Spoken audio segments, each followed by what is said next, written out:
The elevator jolted between the 32nd and 33rd floors, and in that suspended breath of steel and silence, Hannah felt her entire past pressing against her ribs, begging to be released. She had not meant to say it out loud. It slipped from her like a confession whispered to the dark, not realizing the dark could hear back.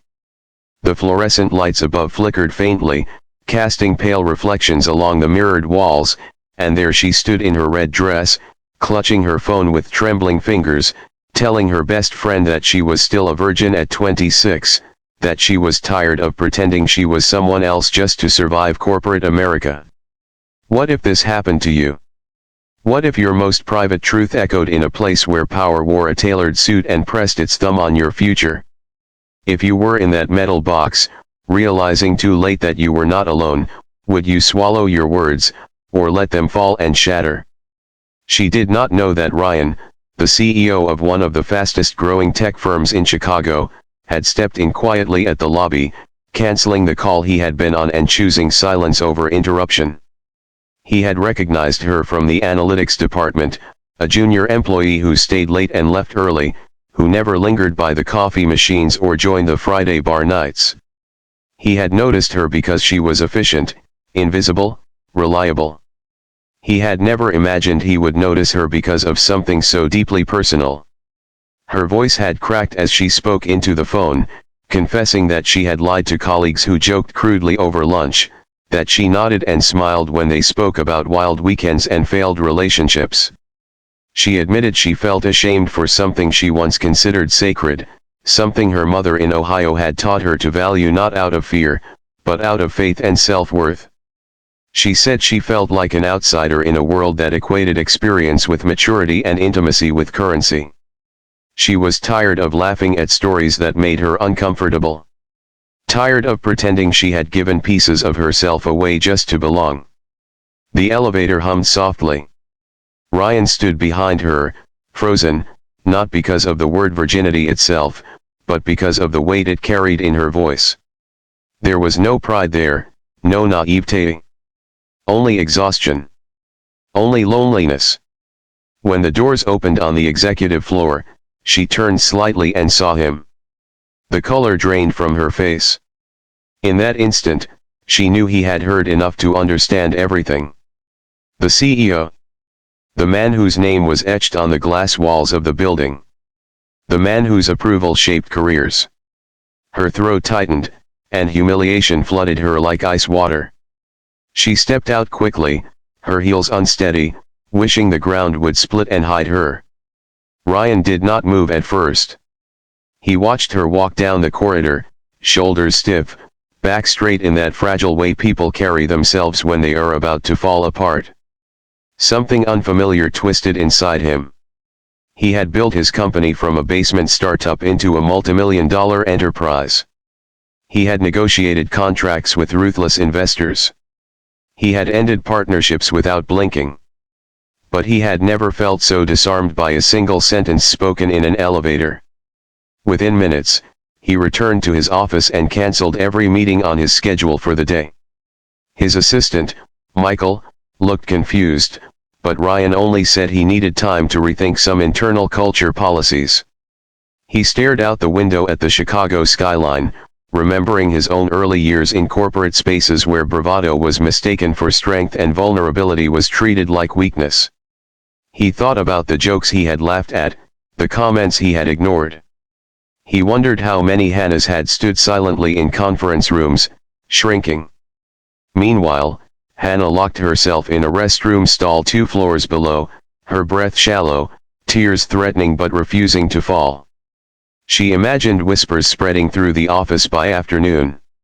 She imagined being labeled naive, prudish, strange. She imagined Ryan's silent judgment. She questioned every choice that had brought her here, from leaving her small town to chasing a career in data science. For a moment, she considered resigning. It would be easier to leave than to endure the imagined stares. But beneath the panic, there was also something else. A small, stubborn flicker of defiance. Why should she be ashamed of honesty? Why did the world treat innocence like a flaw? She had worked twice as hard as anyone in her department, often staying past midnight to fix errors no one else caught. Her worth was not defined by who had touched her or who had not.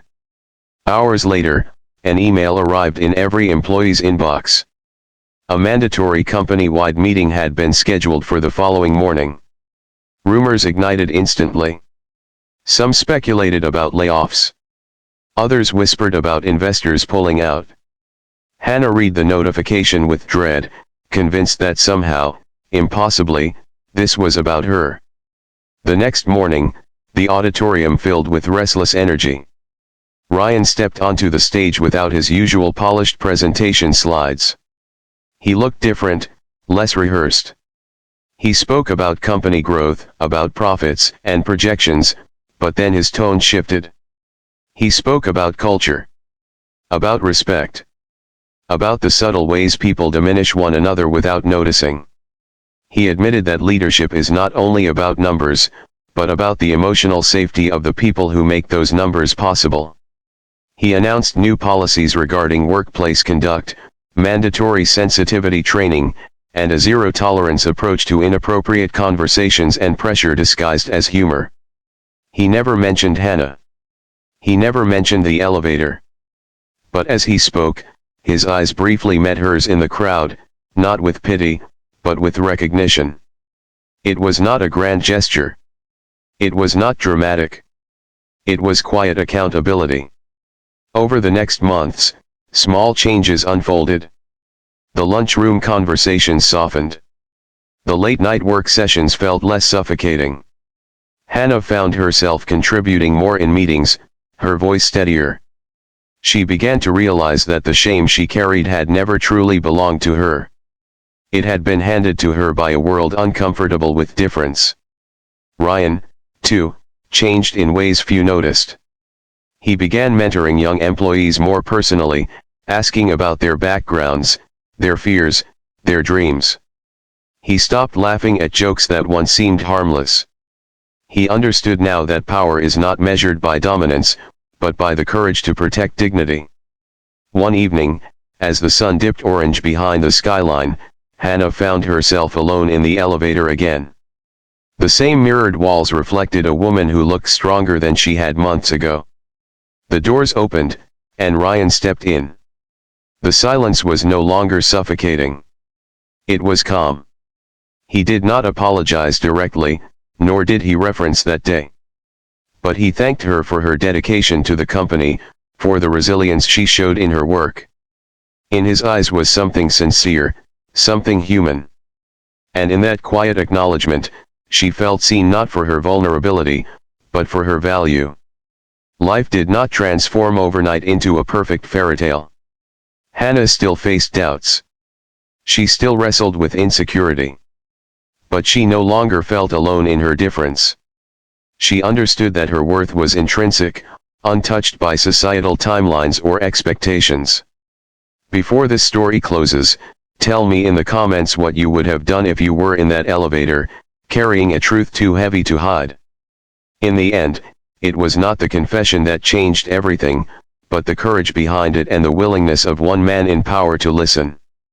If this story stirred something in your heart, if it reminded you to choose kindness over judgment and strength over silence, then please like, comment, share, and subscribe only if it truly touched you.